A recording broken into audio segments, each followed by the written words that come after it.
key part of our community is, whatever comes our way that knocks us off the path, we're still going to be there when you're ready to come back.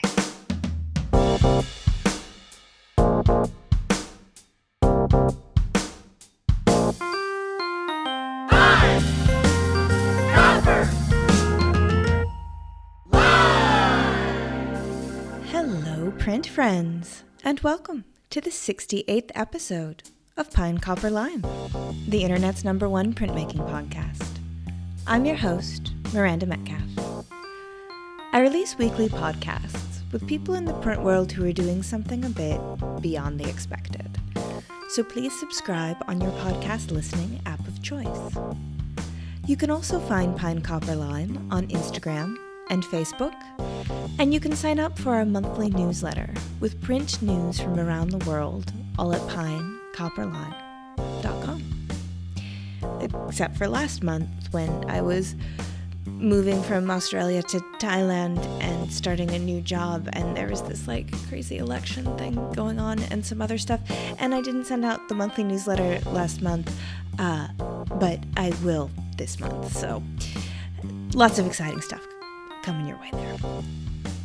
We also have a Patreon page where supporters can toss a $1 or $2 in our tip hat every month, and it helps keep PCL at your inky fingertips. You can also get neato thank yous for being a Patreon supporter, things from stickers to totes. If that sounds like something you might be interested in, you can check out a link in the show notes to learn more. And it's totally okay if you don't want to do that. Times are weird, people are furloughed, COVID cases are rising. I get it. Enjoy the show. Printmaking forever, shun the non-believers. PCL is also brought to you by Speedball Art Products, who've been bringing you a diverse range of high-quality products to your creative practice since 1997. Their Pro Relief ink is renowned and admired by print pros across the world, and their flagship color, Super Graphic Black, is going to be coming out in a 5-ounce size just in the next few months here. So keep an eye out for that. It is the perfect size to give it a go and to fall in love. To find out more, and to learn where you can pick up a can of your new favorite Pro Black ink, visit speedballart.com. Or you can check out a link in the show notes to that as well. My guests this week are Amy Jane Vanderberg, Cloudia Hartwig, and Allison Klein, also known as the Printing Girls, a female print collective based in South Africa. Print friends, this was such a fun episode to record.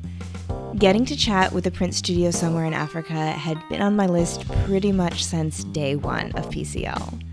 And Amy Jane, Cloudia, and Allison were so generous to sit down with me and tell me all about the incredible history of political activism and screen printing in South Africa, the benefits of creating in female-centered spaces, their current exhibition of work, which was created during South Africa's extensive and long-running COVID lockdown, and of course the ins and outs of their collective. Also, keep an ear out for Rufus, the shop dog. He'll come up in the background. I got to meet him after the recording was shut off, and oh my god, what a good boy. So, without further ado, sit back, relax, and prepare to take a little trip to Johannesburg with the Printing Girls. Hi, Printing Girls. How's it going? Hello. Hi. Hi there. Well, I am really excited to have you join me on the Pine Copper Lime podcast because, as we were chatting about before, you all are my very first guests coming to me from anywhere in Africa. And right before we connected, I actually was thinking, I really wonder what's happening in printmaking in South Africa. And then I got this lovely email from Amy Jane, and it was like, hi, we're a printmaking collective in South Africa. So Very serendipitous. It was very serendipitous, and I'm really excited to share your story with everyone. But before we dive into it, we're doing the ambitious 3-guest hosting here today. So would each of you maybe just say your name and just maybe a brief introduction about like how long you've been printing and if you have a role in the Printing Girls specifically that you want to talk about. Awesome. Okay, I'll go first. So I'm Amy Jane van den Bergh, and I've been printmaking since university. So I think my first experience with printmaking was 2006, and I co-founded the Printing Girls in 2016. And I kind of headed up along with an incredible admin team. So that's my role. And then Cloud. Hi, I'm Cloudia. I've been printmaking for 17 years, so also since university. And apart from the Printing Girls, I also run my own collaborative print studio. Called Chocolate Ink Studio. Very cool studio. We're actually sitting in Chocolate Ink Studio right now. It's our kind of like the Printing Girls headquarters. When we do our workshops and stuff, we're always here, so it's the heartbeat of our... Yeah, I'd like to think of Chocolate Ink Studio as the official studio for the Printing Girls. Yeah, very nice. It's definitely our home from home, and Cloudia hosts the workshops that we do with the collective. So all the girls gather here and we learn or relearn. As you know, printmaking's so collaborative. But who are you? Me? Hello.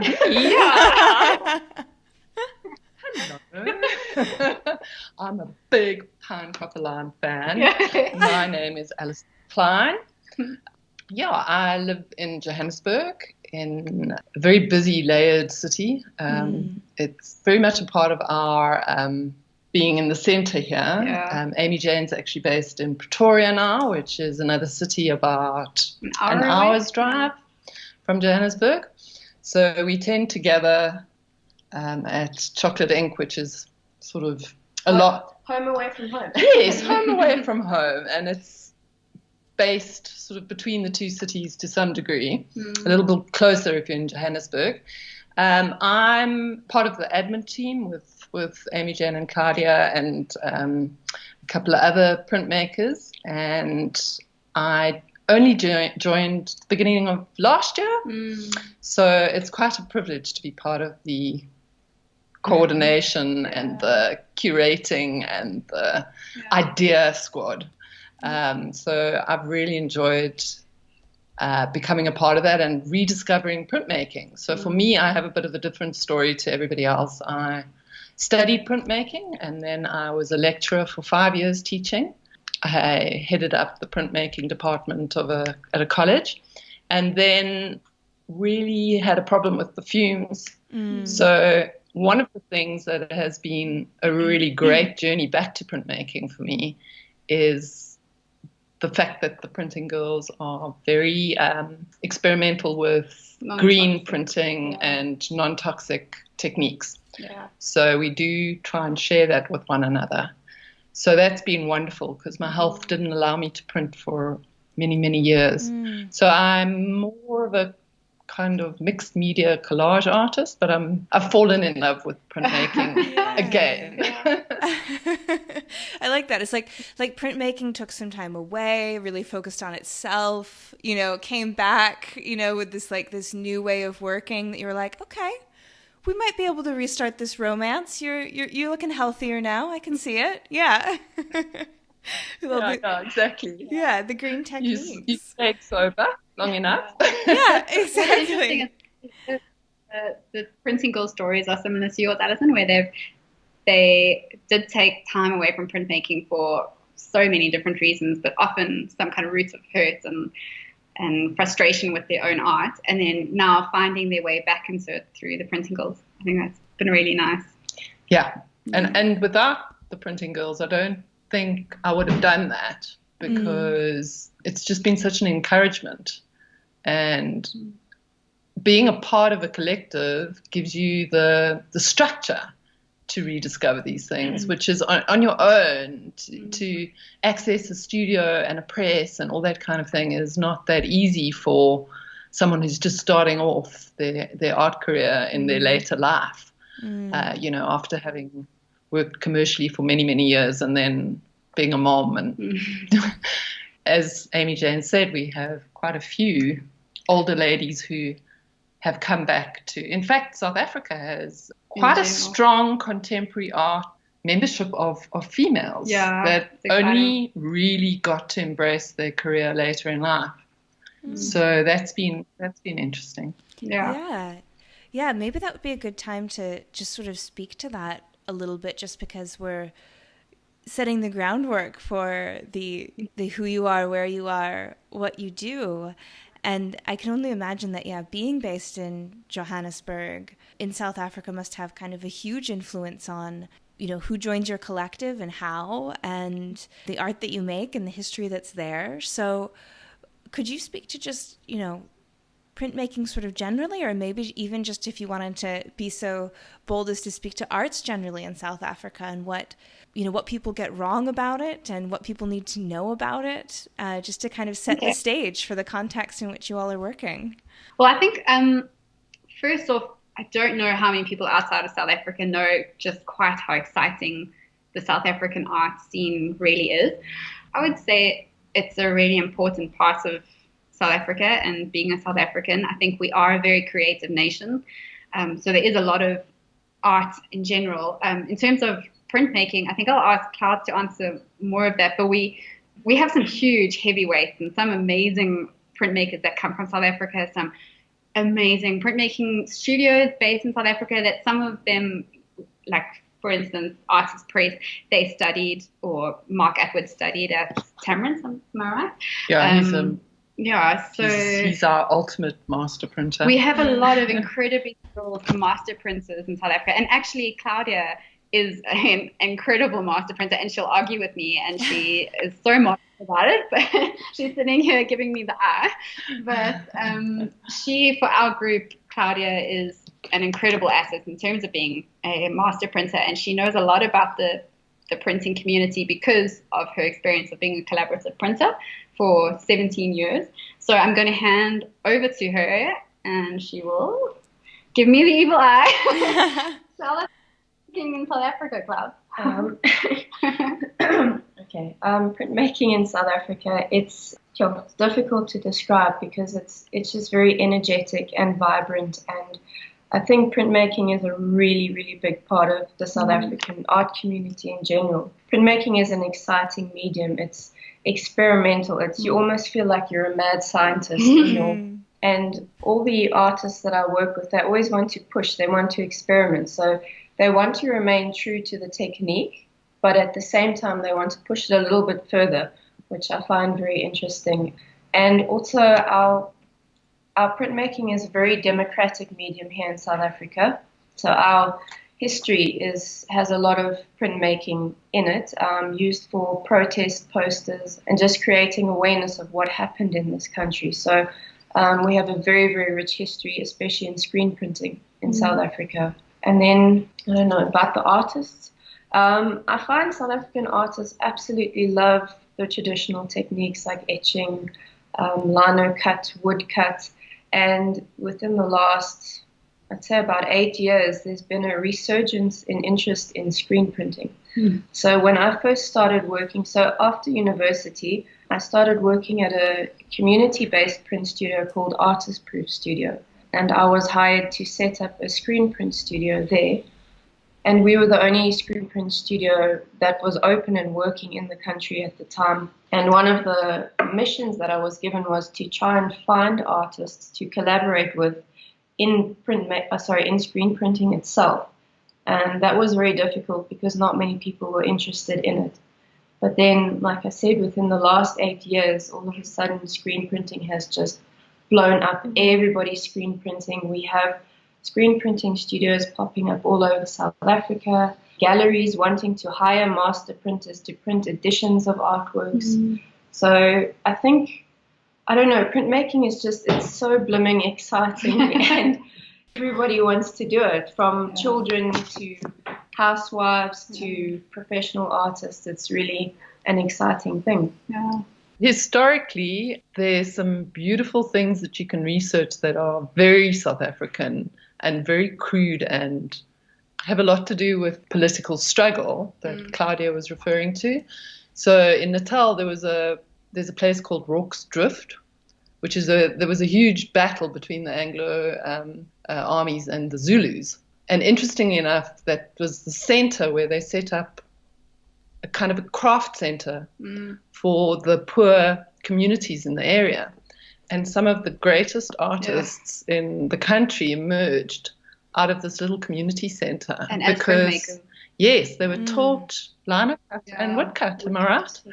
And it's one of the strongest exhibitions you can experience is this collective of mostly male, but there were a few females, and it was mostly black and white work because it was obviously limited to what they had in terms of resources.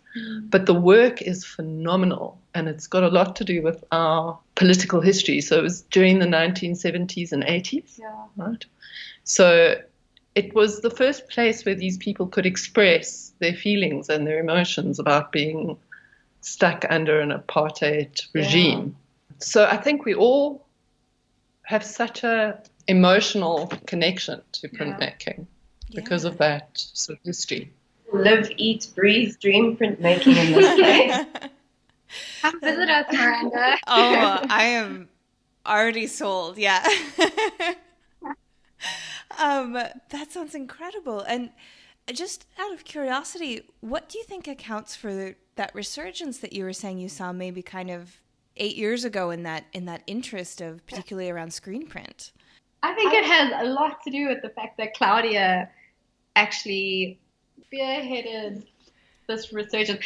She is so pivotal in bringing artists together, in creating passion in artists for printmaking, because it is such a difficult, labor-intensive process. And so people, I think, are quite afraid of printmaking, and screen printing so messy. Cloudia, when we first started doing screen printing, you told me it actually is just glorified cleaning girl kind of work. Like, you're cleaning 90% of the time. But Cloudia teaches you that there's so much more to just this hard work, and there's this incredible passion. And you've worked with artists from all over our country. And I think because of that, it's almost like each time you've worked with an artist, you've planted a seed in a different part of a different community, and that's how it's spread. And that passion is infectious and contagious. And at least I had never done printmaking. I mean, screen printing until I met Cloudia, and now screen printing is my core of what I do. So would you say anything else? Well, I'm quite blown away. Thank you. I think also it's the social media platforms. So instead of always just seeing the black and white lino cut and etching, all of a sudden this bright, bold color that screen print affords, I think it attracts a lot of attention. And being in a society where things are depressing and sad and just horrible, to have a bright, happy, colorful artwork appearing in exhibitions and in collections and so forth. I think in your home. Exactly. I think that also created a lot of interest in screen printing. But South Africans are also very much up to a challenge. And screen printing is very, very challenging. So from the students I've taught, I can see their eyes sparkle when they see all the different things that are involved in screen printing. And I think that gets people very interested as well. You know, just in terms of screen printing and specifically becoming very popular with contemporary artists in South Africa, we had the granddaddy of South African art, a man called Walter Battis. And if you Google Walter Battis, you'll see the most fantastic, colorful, insane screen prints. And he also worked with a guy called Norman Catherine, who Cloudia actually collaborates with. And they created this insane imaginary world called Fook Island. And it was populated by these colorful, crazy creatures. He also came up with something that was amazing. It was a visual alphabet. And if you look at his visual alphabets as silk screens, I don't think anyone else in the world was doing that kind of work. And for me, that was when I was a student and I saw those. They just blew my mind, and I knew I had to find out how they did these. And so screen printing was very much a part of the teaching practice that I was involved with as well, and definitely influenced by by Walter Battis and Norman Catherine.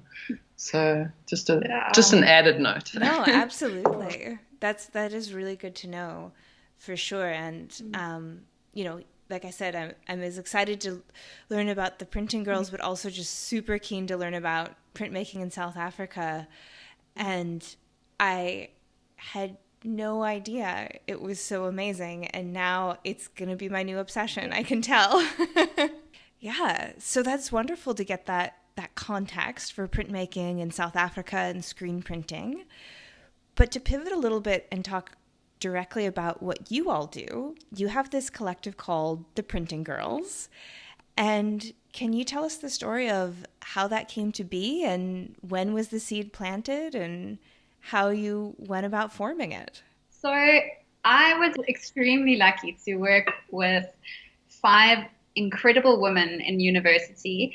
And when we all finished graduating, we had an absolute ball together for the 4 years that we worked. And then we all went our separate ways. And I think a lot of us, I know one of the girls decided to go, she opened a clothing shop, I think. And then one of the other girls went to do a master's in illustration. But quite a few of us ended up teaching and then curating, very random things. And the whole time we really wanted to get back into printmaking, but our experience at university was quite negative, and we had always been treated like these silly little giggly girls in the corner, and every crit, I swear it was like a competition with the lecturers to try and see who they could make cry first and the worst. And so at the end of every crit, we would go and have a tea party outside, and we'd all cry together and moan about the lecturers and just be really like, I don't know, just the 6 of us were really tight and really a good community. And probably because of how we were treated by these lecturers, that's probably what pulled us together. So we all went our separate ways. And eventually in 2016, I contacted them again. And I just wanted to find out where they were and if anyone was doing art. At that stage, I was full-time teaching and loving the teaching of the kids aspect, hating the admin and the politics of teaching. So I was looking for a way out, but had no idea how to actually get into the art world. It seemed like this mystical, difficult, impossible thing to do. And I didn't have really any artist friends or mentors to lead me. So the only girls I knew were the ones I went to university with. So contacted them, and we decided amongst the 6 of us, we would just put a little show up in the town that we studied in, which is called Grahamstown. Every year it has a national arts festival. It's probably the biggest arts festival in the country. So we decided in 2016 we'll put our big girl panties on and we'll throw a exhibition. And it was so scary. We all drove from the different parts of the country that we live in, got to Grahamstown, hung our show, and we had just no idea what to expect. And what we found was it was really difficult for me to talk about my art or sell my art because I had no confidence and I had no just guts at that stage to do it. So I was able to sell Lucy and Carmen stuff super easy, and they could sell my stuff. And we realized there's this strength in numbers community, and we should just stick together and just forge our way through this difficult arts market. And then we just decided, let's apply to a few more festivals and fairs and galleries and see where we go. And about a year later, I had become friends with Cloudia on Instagram, and I invited her to join the Printing Girls. And I think you were one of the first non-Rhodes University printmaking girls. So Clouds joined, and I hope she doesn't regret it. Not at all. She's like she's my everything. If Clouds decided to leave TPG, I might just fall apart. Don't. TPG's become my everything. It's really my life. So I'm not going anywhere. Yeah. So we eventually decided, what the hell? This is such a great community amongst the 6 of us. Let's extend the invitation to other printmakers.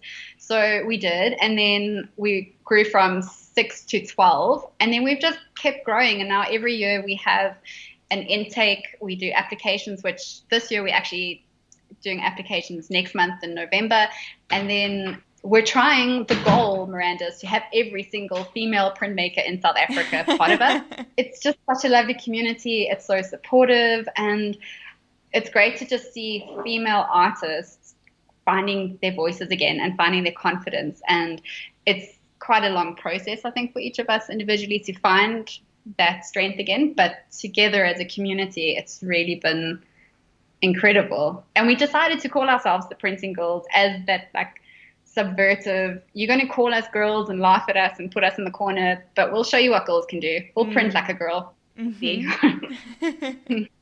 Yeah, because I wanted to ask too, why was it important to you to have a female-specific art collective? Was it just that kind of reaction to the experience that you'd had in school and really understanding that camaraderie? Was that really the main motivation for you?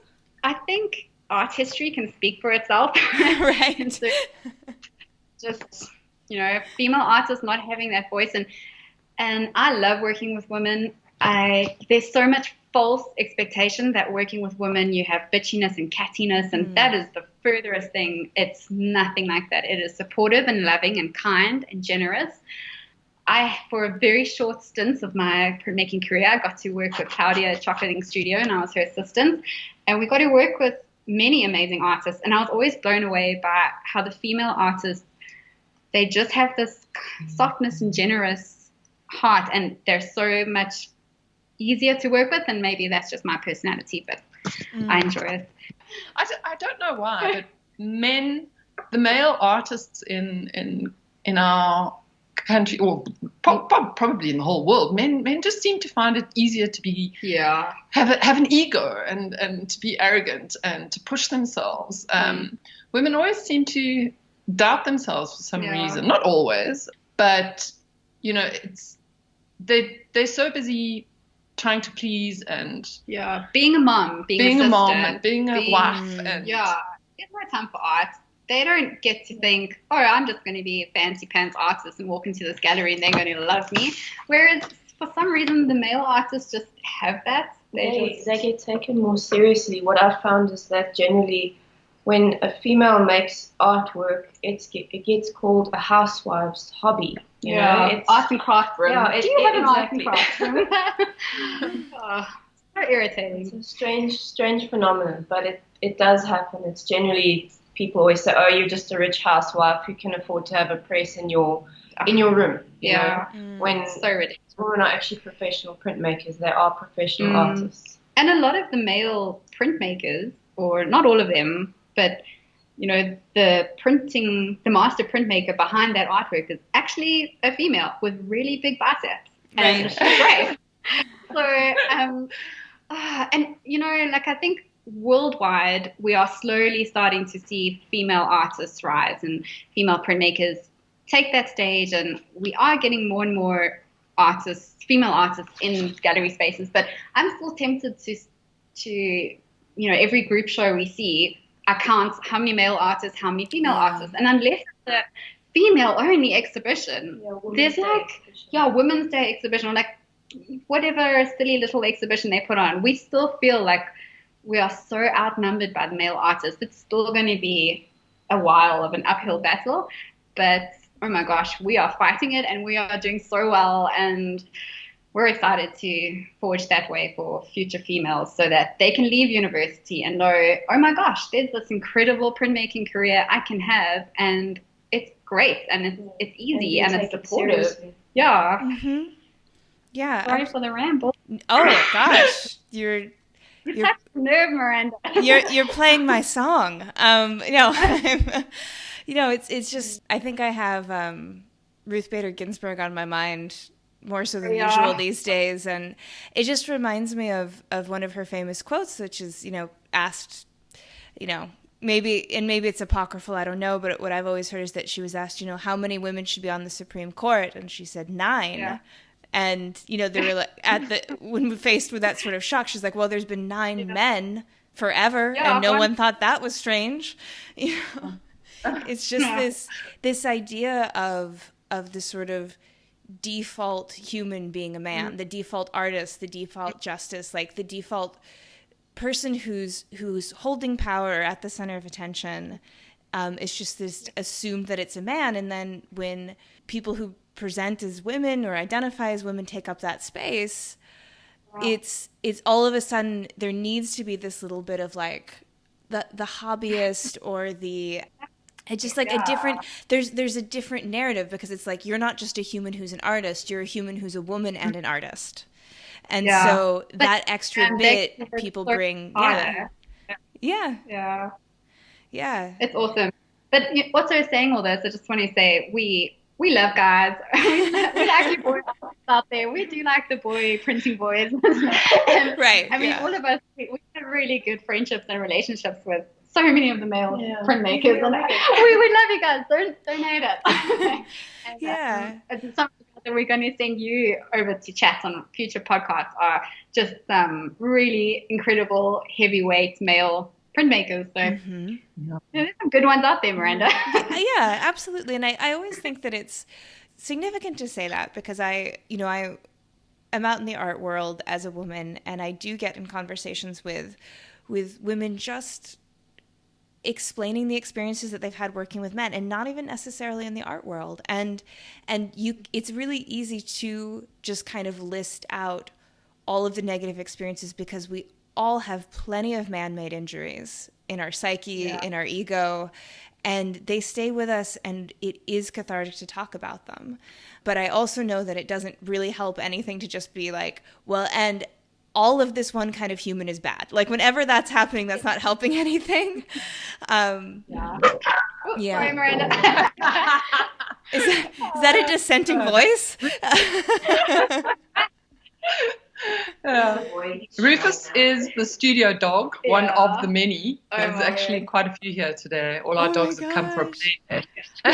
Oh, lovely. Gosh, okay, now I am sold. You're saying that there's like strong female camaraderie and printmaking and dogs. I can have all in South Africa. Always chocolate, Miranda. Come for the chocolate. Yeah, it is called Chocolate Ink Studio, so yes. Let's see, I'm trying to think if was there anything else that you all wanted to talk about that? Because I know it's a huge question, this idea of camaraderie among women in the arts and how it manifests, and that important place, like to feel safe and to share our stories and to feel validated and to work through some of the things that are specific to the way we are in the world, and therefore the way the world treats us. I don't know. I think I just probably want to say to all the printing girls who are, so many of them are moms and have other jobs. And I mean, there's one lady in our group who's a mom. She runs a restaurant, and she doesn't have a printing press. She still has to go and find time to visit a printing studio and make her beautiful art. And I just totally take my hat off to the women in our group who are juggling multiple lives at one time and still making a way to find time for art and make these beautiful works. Yeah. Understanding the way motherhood complicates and enriches someone's life is something that male-dominated spaces just don't seem to have any patience for.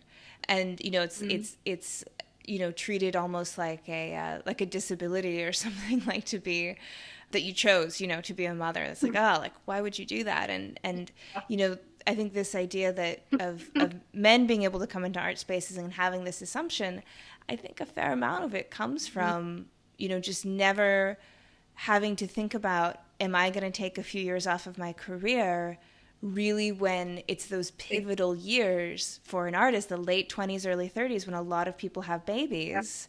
Those are the years where you move from emerging to established. And when there's a hiccup, it's definitely a sacrifice, and I guess it's seen as a sacrifice rather than an enriching part of a human's development that can then influence their art in a positive way. I want to hand over to Allison to maybe talk a little bit about that, because she's a mom. But I do also want to mention that when we started the TPGs, one of the things that in my heart just kept playing is that if one of us rises, we all rise. And if we all rise, it means each individual rises. So being part of this female collective means that, if you've just had a baby and for the next 2 years, you're not really going to be making as much art, or, you have to focus on being a mom for a while. you're still part of the TPGs, and you can always come back to us when you're ready, and we're still going to be going ahead, and we're still going to be gaining ground and making way for you. And when you come back, it's not like you have to start from scratch again, but you're still one of us. You're still going to be in our exhibitions. And I think that's also a key part of our community is, whatever comes our way that knocks us off the path, we're still going to be there when you're ready to come back. Does that make sense? Yeah, that's so beautiful. Thank you for putting it so beautifully. You got me. You got me with that one, Amy Jane. You got me tearing up. Yeah, no, but as she was saying, thinking about people who've been going through experiences just in the last month, and somehow, so this year of 2020 has been a very interesting one because we had the largest intake of printing girls ever. And we've only ever met them over a screen. So we've never met these women in person. And yet we feel like we know them so well because there's a lovely woman who's dealing with depression, and she tells the story from a Black woman's perspective because in our Black communities, depression is not taken seriously. It's not thought of as a disease. It's actually just poo-pooed. And if you're depressed, you must just get over it. Yeah. And so one of her sort of themes in her work is dealing with that. But she's also just become a mum. And then we were all expecting work and so what Amy Jane just said just brought it to mind. I thought, it's so amazing that even though we've never met this woman in real life, never been able to give her a hug, we all felt for her and we all understood what she was going through. We all sent her messages and just let her know that we were there for her and that we were missing her, and we would be thinking of her at the latest exhibition. Yeah. I think that's. But Allison, your personal experience as being a mom and artist. Yeah. So I became a mom when I was very young. I was just finished studying, and so my first child kind of got stuck on my back and would just have to come along for the ride. And so she was exposed to all kinds of interesting things from a very young age. That being stuck on your back must sound so strange to someone who doesn't understand how people in South Africa carry their children, though. Yes, we carry our children on our backs with a towel wrapped around them. So literally stuck on your back. That's not a metaphor. Yeah. And I was running a printing studio at a college and trying to be a mum. And then when my husband and I decided to have a child later in life, I thought, I don't want this to be a reason why I can't make art. And it does take a lot of your life, but we've got so many strong women around us showing us that it can be done. And women in different phases of their lives that you can look forward and be like, okay, she made it through. She had 2 babies. She's still an artist. It's okay. I'm getting wonderful. there. It's wonderful to have each other as examples. Yeah. So, that's... Oh, I'm so warm and fuzzy. Yeah. No, I think that's you've really painted a beautiful and inspiring picture of what art collectives, I think, at their best can do for anyone, which is being that support and that camaraderie and that just ability to keep going when something's happening in someone else's life and they can't. And I just think, that's really lovely. So congratulations. And congratulations on having more artists join your collective this year than any other year, because 2020... It's been a wild ride. Yeah. Sure. Yeah. So I think mostly the printing girls have been based around Johannesburg, or we've had 1 or 2 sort of outside, countryside-based artists. But this year we've got a very strong group of Cape Town female artists. They're all over Cape Town, not even just in one hub. Yes, so there's some are in a small town, sort of on the coast, and so they're actually a a good support to one another over there, and we're thinking of doing a show there. Cloudia, could you talk a bit about that? I'm trying to book an exhibition space in Cape Town so that next year we can have a show of TPGs in Cape Town. But I don't know more details than that. Amy Jane, do you know?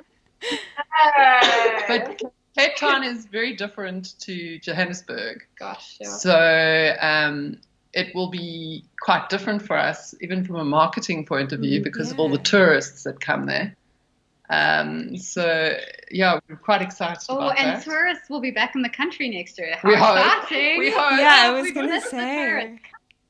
So yeah, speaking of 2020 and what it's been, you all have an exhibition up currently, and part of that exhibition is your members who've made work responding to what was going on for them during the national lockdown. Can you sort of speak to that and what some of those responses were like? Yeah, cool. I actually just want to check what day of the lockdown we're at now. We are day 197 today. Oh my gosh. Of being in national lockdown. Clouds, do you want to talk a bit about that, about positive escape? Because it was your theme. Okay, so we gave the members a theme called Positive Escape, so my positive escape during lockdown. And we very quickly realized that most of the printmakers did not have access to a printing press during lockdown, which was very difficult for them because obviously we had to prepare for our up-and-coming show, which opened on Sunday last week. So apart from giving them the subject of my positive escape, we said to them, it doesn't have to be printmaking. It could be any other art medium. It could even go as far as some of our printmakers love baking and creating works in the kitchen. So a positive escape was just baking for the family. That could be one thing. But so to expand on the positive escape, what we said was, what was your positive escape to just get away from the stress of lockdown? And what we saw was most people's positive escape was nature and their gardens or their family members. So each artist was allowed to create an unlimited amount of work responding to that positive escape piece. And the size limit they were given was 20 by 20 centimeters. I'm not too sure what that is in inches. No idea. Sorry. It's small artwork. Yeah. And we got the most beautiful works and the write-ups or the artist statements that came along with it. Very emotional, but very beautiful. And what I realized, I don't know about Allison and Amy Jane, but I realized that everyone had a very positive experience during lockdown. So before lockdown, so when our president had announced that we were going into lockdown, I think a lot of us were very, very nervous, very stressed out, buying baked beans and toilet paper and whatnot. Thinking that this was going to be an apocalypse of sorts, and instead it turned out to be a moment of rest, a moment of rediscovering yourself, a moment of connecting with your family and getting to know your family who you live with on a daily basis, but you don't actually know these people. So I think everyone just grew and became better people during lockdown. And when you see our positive escape wall in the exhibition, it glows, it shines. The colors are beautiful. The messages they're just incredible. And they're selling like hotcakes. And that's our best sell at the exhibition at the moment, is people are just snapping up these positive escape works. I think one of my favorite conversations around positive escape, when we were, at some point we realized we were getting these frantic messages, I don't have a printing press, what am I to do? I don't know how to print, I don't think I can do this exhibition. And then a lot of us got together and we were like, let's think, what are non-printing press printing methods? And we had this whole list, and it was so inspiring. I mean, down to collage. What did we do yesterday? Jelly plate printing. That is so much fun. Oh my gosh. And like obviously hand printing with your relief. Stenciling. I mean, we had this long list of stuff. Cyanotype. Yeah, it was so inspiring. And then, still at the end when the artist submitted, I was amazed at how many of the artworks were still on printing presses, how the ladies just made a way to print. But there was also a huge amount this year of lino cuts, which we Yeah, So we think that's got to do with how therapeutic a lino cut is. Yeah. You know, you just get to carve your frustrations away. yeah. Yeah. It's great. And discover pine copper lime while you're Yeah, carving. exactly. Yeah. I listened to back-to-back Yeah. podcasts while carving. Oh my gosh. It's amazing. We got to know your voice very well during Yeah. lockdown. I'm so flattered to hear that. Yeah. I got so many incredible messages from teachers who've had to try and teach during lockdown and can use the podcast. And it's the kind of thing that, you know, when I started it 2 years ago, no idea, like no sense that it would end up being a tool for our poor university teachers who are being asked to teach, you know, some studio-based work over Zoom, you know. I want to actually highlight one of our TPGs. Maybe you can say a bit more, but she works for a art studio called Artist Proof Studio, and they have obviously had to try and teach throughout this extremely difficult time. And most schools in South Africa, I think, are teaching over Zoom, or like they have, you know, good internet access and they're managing. But Artist Proof Studio, the students that they work with come from, as far as I understand, quite impoverished Very much in background, so they don't have access to internet and stuff. And so one of our TPGs is a lecturer there, and she has single-handedly had to drive to each of her students' houses, drop off a tub of ferric chloride, their copper plates, their tools, their hard ground, whatever. And then they have done their lessons over WhatsApp. So over just text or WhatsApp videos or WhatsApp, like images. And she blew my mind. I phoned her a couple weeks ago to just find out how she is and check how her art making is going. And when she told me she was doing this, I was like, oh my gosh. And hold on, you still art? It's absolutely incredible. So the ways that people have just learned to get around lockdown, that's blown my mind. That's incredible. Yeah, I thought you were going to say she was dropping off lino cuts and tools, but no, she was dropping off copper plates. And then doing it over WhatsApp. That's amazing. That's crazy. I had a similar experience because I lecture at the University of Johannesburg, and I had to attempt to teach my second year's screen printing via WhatsApp as well. Gosh. Because my students don't have Zoom. So it was me holding my phone with one hand, taking a video of my other hand, trying to screen print, hold the squeegee in one hand. It became a very funny thing to do, and all my videos are incredibly wobbly. Yeah. You know, I dropped the phone and whatnot. But somehow we managed to just pull through and teach students without actually having access to a studio. And I think that's what's so fascinating about printmaking. It's just, I don't know, everyone's so passionate and ready to learn that, you know, all the students did their work. It was great. Yeah. It's amazing. I can't imagine trying to squeegee with one hand. Like, that's just... Very interesting. You haven't seen her biceps, Miranda. Yeah. I don't think I quite have the strength for that, but yeah. So it sounds like that you've been able to adapt and even thrive during the lockdown. So again, congratulations. That's incredible. And I think that speaks to the drive that people have to still find community and for women to want to work together and support each other. So I just think that's a really amazing story that I'm really excited for people to hear, because we need plenty of positive stories right now, especially like about the COVID and lockdown and everything. Were there any, I'm really curious about this, you said this idea of the positive escape, and you mentioned sort of gardens or baking. Were there any other particular ones that stand out to you that were maybe things that people hadn't thought of, that they might be even to take as tips and tricks, as a lot of people are still moving forward in lockdown and listening to this in lockdown?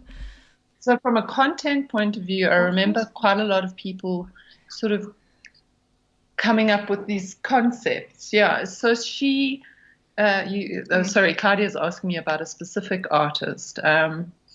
So a lot of people, it made us think. So I think 2019 was such a rush, and the world had come to such a crescendo of madness and normalizing this crazy pace that we all seem to live by. So the philosophies and the thoughts that came out of suddenly being slowed down, and having that retrospective ability to look back and say, what the hell are we doing? Brought a lot of images about.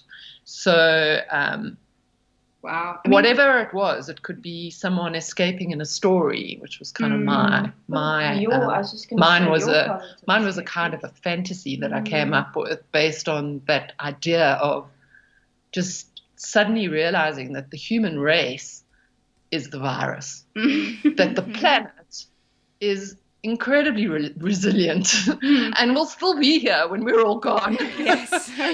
We're so self-important, and the world has become so individualistic. Everything we do is about the individual and the promotion of self.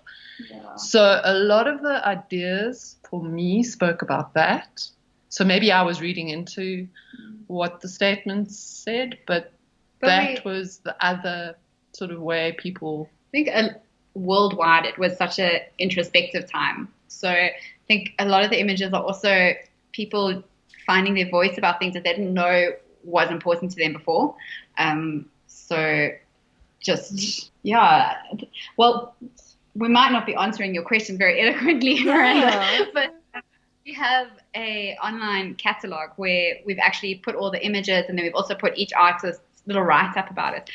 One of the artists that actually comes to mind, she not only had to go through lockdown, but she also lost her sister to cancer. And she couldn't be with her sister because we couldn't travel. So in different situations, circumstances, she would have flown over because her sister is pretty much her best friend, and she would have sat with her sister in the last few weeks and spent those last moments with her, and she was stuck in South Africa.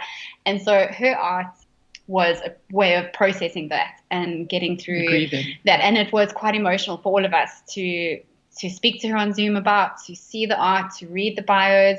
And then actually another one of our artists who she's been with us for a very long time, and she's always, very positive and chatty and laughy. She was blatantly honest about how depressed she had become during lockdown, and she was not coping, and she was very vocal about it. And I'm so grateful that we were a safe space that she could be honest and open about it. So I think it was just a really good time for people to be themselves, to have no expectation. And in the art, you can see their true delights or their true essence coming through. And that you were able to give them an opportunity to reflect on it, which I think is so important, because I think a lot of us just kind of tried to get through the various lockdowns that we've had just almost sort of by disassociating and just being like, I'm not present for this, it's just going to be over. And I think it's beautiful that you offered them a chance to actually think, well, what can I do to make this easier? What am I doing that's a positive escape? That's not just, watching trash TV and drinking and eating junk food and avoiding what I'm feeling. And I really, that's a lovely invitation. And it sounds like people took it up in stride. I think what I've noticed speaking to artists and listening to artists within our community and on other art platforms during lockdown was that people had one of two responses to the lockdown, and artists in particular, they either became very prolific and took this as a wonderful opportunity to put their noses to the grindstone and just make, because they didn't have other commitments that they had to be involved with. And the other polar opposite of that was a lot of artists and friends not being able to make a thing. They experienced and that block. Beat. And what people are saying now is that psychologists are actually understanding a little bit more about what we've been through, and that we usually have a fight or flight response to something that's extreme.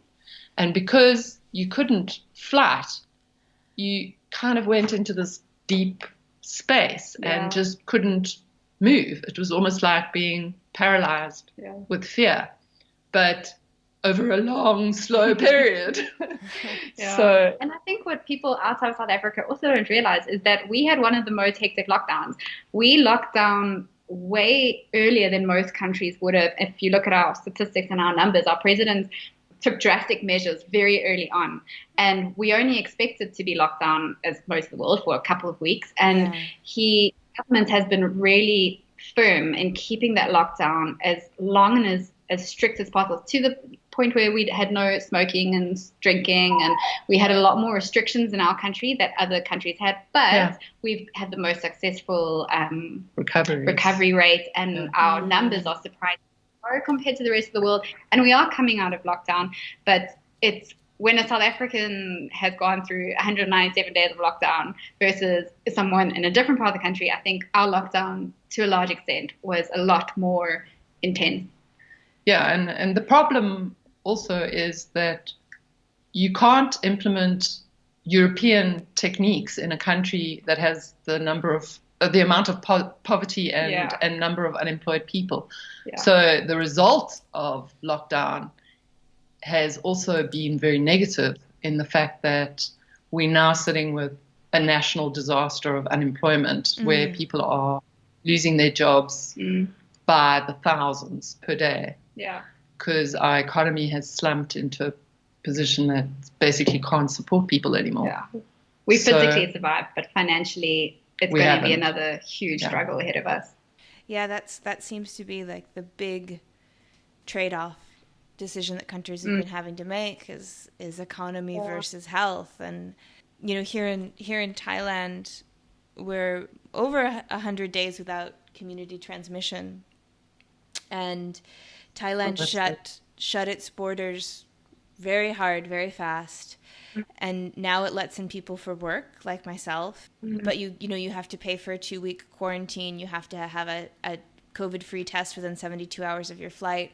You get tested throughout your quarantine. You get your fever taken, or your temperature taken twice a day while you're in quarantine. And you just stay in a hotel room. And Thailand is a place that 20% of their economy is tourism. And so for the government to make that decision, that's just saying, like, no, like, the lives of the citizens are more important than the tourists coming in.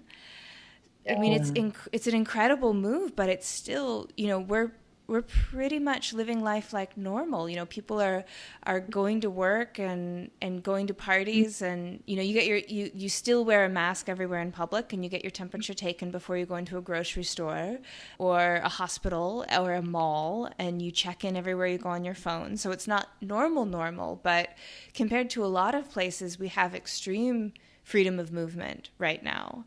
So it's really, I just do not envy having to make that decision, like lives versus lives, it's not good no matter how you slice it. Yeah. Absolutely. Yeah. Well, I feel like I'm like, oh shoot, Miranda, you really brought that down right at the end. Shoot, I should have ended it when you were talking about the beautiful works that all your members are making.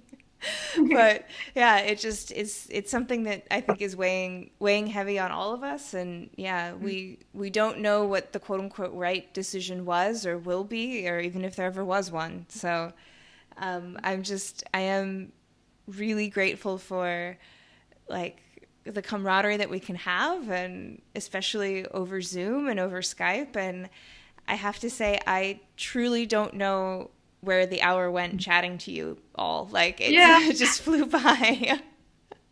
So thank you so much for coming on and offering your insights into printmaking in South Africa, and hopefully we can get people listening really excited about it, and for your efforts to build community, even in 2020 and particularly in 2020. And it's just been absolutely a delight to chat with you three. Thanks, Miranda. Thank you very much. That was huge fun. Yeah.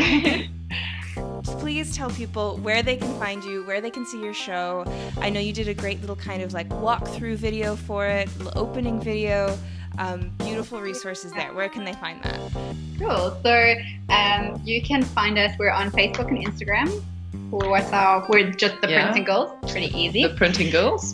We have our exhibition at the moment. It's until the end of October, and that's at the Art Room in Parkhurst, Johannesburg.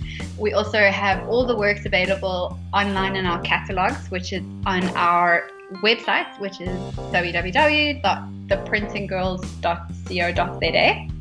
And for any female printmakers listening to you, because I know we have so many fangirls in South Africa for Pine Copper Lime, we have our applications opening in November next month, so please apply to us. And I think people can also search hashtag print like a girl on Instagram, and they can get a lot of our stuff. Yeah, or hashtag TPG 2020, which is our current show. Beautiful. Yeah. And in case anyone is listening to this, you know, in the archive of Pine Copper Lime a year from now or a few months from now, will the works that are in the exhibition be continued to be available after October? Can they go to the website and maybe see anything that's left, or will it close with the exhibition? We've got every exhibition we do, we put a catalog together, and all of those stay live forever and ever and ever on our website. Beautiful. Yeah, if you click on the pop-ups as well, there's some lovely catalogs in there, and then each artist it's a very beautiful website that's been built by one of our other admin members, Mandy Conadaris, and she's done a page for each artist with work that's for sale, and it's super cheap for people from overseas. Everybody. Excellent. Well, I will put links to all of that in the show notes as usual. And thank you very much again. And I hope we can stay in touch, and I hope that our bodies get vaccinated soon and our borders open up and you all can come to Thailand and I can show you the incredible printmaking there, and then I can force myself on you to be hosted in South Africa at some point. Would be a pleasure. And thank you very much for this opportunity. Yeah, it's been really great. I'm really excited to share our chat. So thank you all very much again. Thanks, Miranda. Thank you. Have a good day. Oh, perfect timing. Goodbye to you too, dogs. Well, that's our show for this week. Join me again next week when my guest will be Camilla Taylor. Camilla is a printmaker who comes from a little town in Utah and is now an instructor and practicing artist in Los Angeles. We'll talk about her initial love for entomology and how she ended up as a printmaker, as well as her fascinating new exhibition, all about self-deceit. You won't want to miss it. This episode, like all episodes, was written and produced by me, Miranda Metcalf, with editing help from Timothy Pauschak and music by Joshua Weber. I'll see you next week.